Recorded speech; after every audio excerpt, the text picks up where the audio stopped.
like to welcome everybody to another installment of our Go Virginia Region 3 videos. Interesting people, interesting projects, interesting things around Southern Virginia. And today, I would like to introduce myself first. Bryan David, I'm the Program Director for Go Virginia Region 3. And then I'd like to introduce Sheri. And Sheri, just briefly tell us kind of who, what, when, and that type of thing about yourself. Sure. I'm Sheri McGuire. I am the Associate VP for Community and Economic Development here at Longwood University, and I do a variety of things in that role. I run our Small Business Development Center network, which has been a backbone to a lot of our work in economic development, and we can share more about that as we go through. I'd like to dive right in. We're going to talk about the Seed Innovation Hub. And my first question about that is, what on earth is an innovation hub? And how did this one get the name Seed?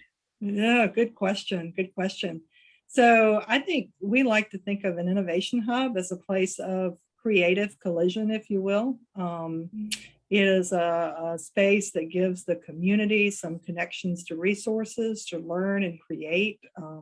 We're talking a lot about entrepreneurship programs and some that we've implemented in the region already. So it gives that a physical home.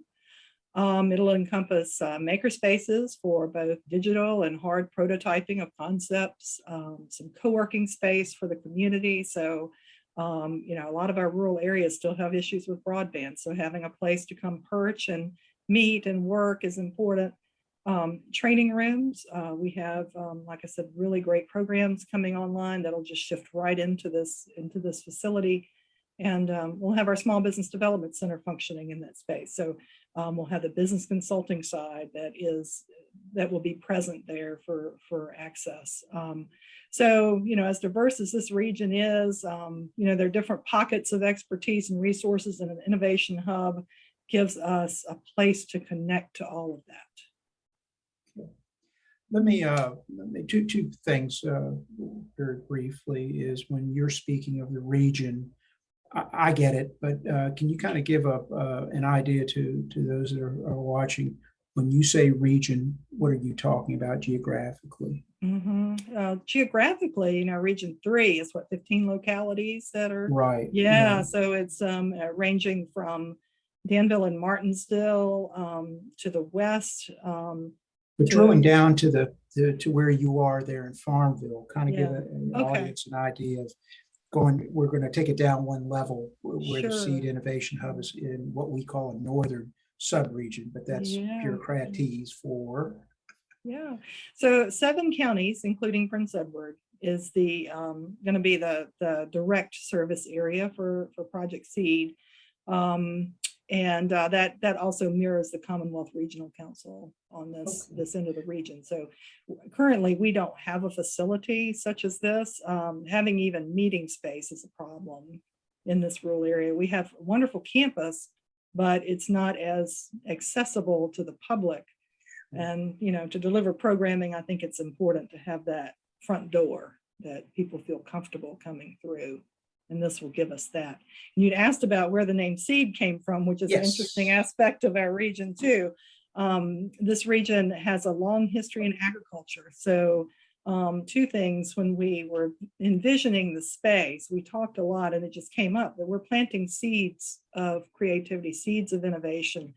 We want to work with kindergarten on up to adult and create a culture of creative thinking. And so plant the seeds of ideas that will eventually become opportunities that will raise the wealth of the region through business creation and job creation. Right.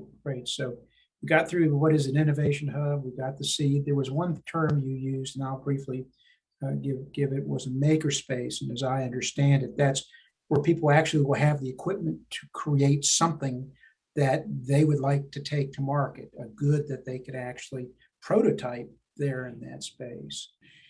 Entrepreneurship is really, on a larger level, it's a way of thinking. Whether you work for a company or work for yourself, I think being an entrepreneur means being able to spot opportunities and then translate that into economic value or even social value, something that is going to help the community or produce a profit. So being able to have access to the training to think differently and to connect to resources, that's where we're at with this facility.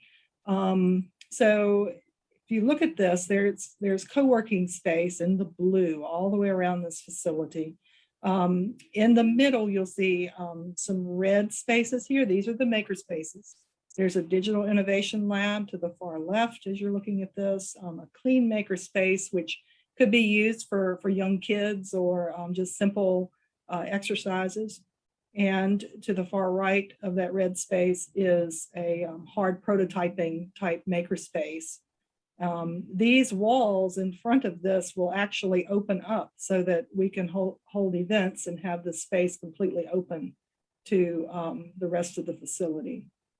The SBDC will be on the far right. You can see there's training rooms that will be accessible to everyone in the facility as well as to the SBDC.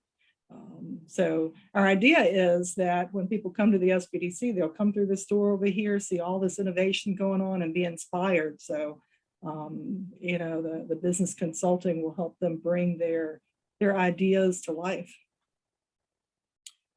Great. So the way this floor plan is, it's as I understand, a former Barnes and Noble bookstore. Yes.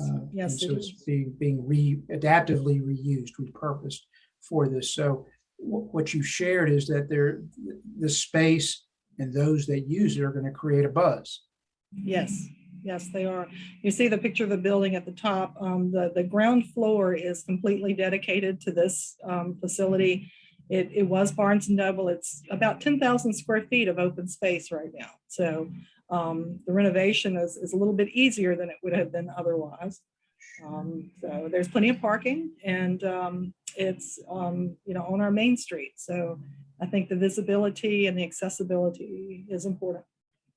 And I think you touch on something that's part of certainly Farmville, and a lot of small towns are looking for those anchor type of businesses or institutions, and this certainly will kind of serve that purpose of attracting people not only here to benefit from what's going on inside the building, but also to the greater downtown Farmville area.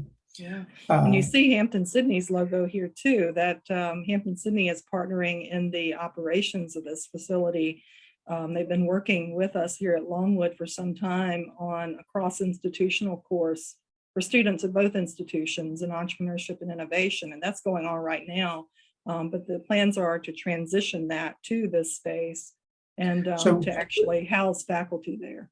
Yeah, so I could jump in here, but one of the things that was, I think, very intriguing and very promising was the collaboration between Longwood and Hampton-Sydney, Small Business Development Center, local school divisions. Yes. I mean, it's kind of all intertwined in this seed of this partnership. Just give us a brief kind of roster of who's involved and what their role is in this space. Sure. Well, I think we owe a big thanks to Go Virginia Region 3, because we were all part of the Entrepreneurship and Innovation Investment Strategy, which brought all these players to the table.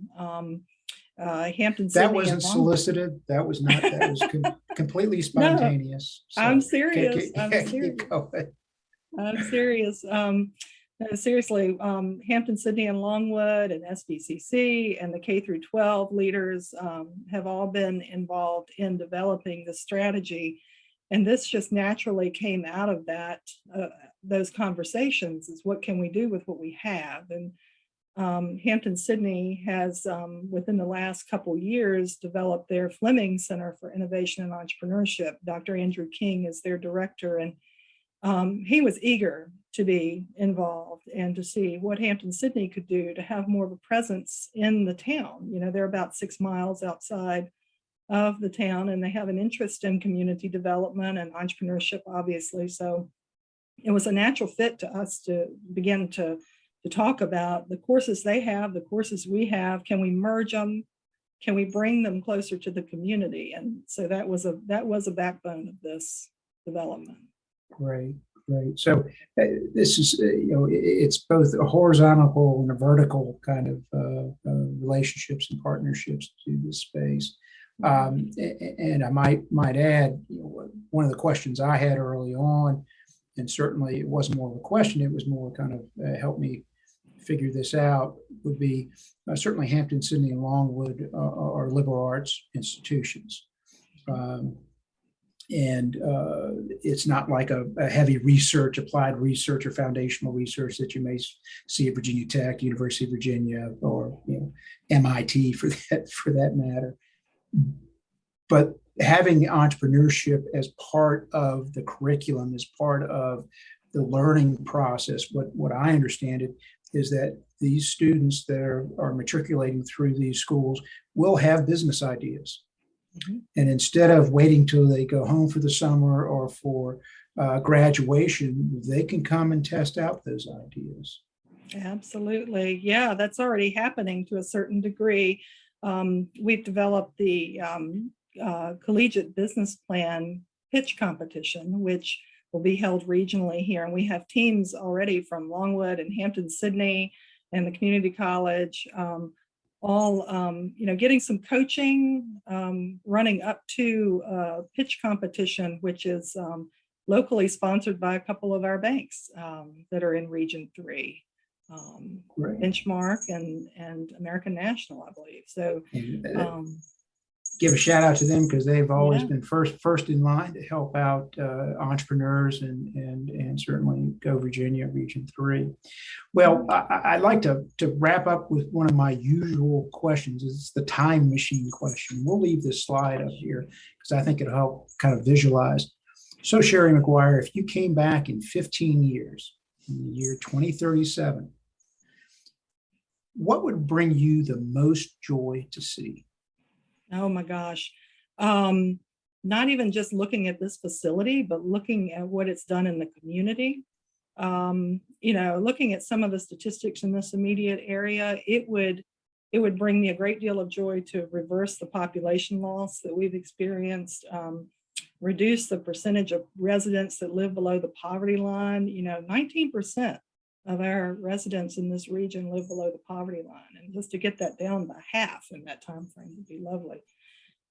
Improve the graduation rates, and all of that comes when people see opportunity and they're able to realize that they can create and they can start businesses, and they don't have to go outside the region to work. So that, having opportunity here and keeping our people here is important to me. You want to live, work, and play here. So, what better way of wrapping up our little question and answer, little discussion that we've had. Sheri McGuire, Longwood University, Vice President for Community and Economic Development. Thank you. Thank you. And Bryan David, on behalf of the Go Virginia Region 3 Council, we are looking forward to the ribbon cutting. I guess it's no groundbreaking because it's an existing building, but we'll certainly celebrate that day when it comes, and it'll come soon enough. And then it's kind of like the dog in the bus. You're going to have to figure out what to do with it. So thank you, Sheri. I appreciate your time today, and we look forward to having a walking tour. Yes, video sir. walking tour when that time comes. Yeah. Thanks. Thank you. Bye.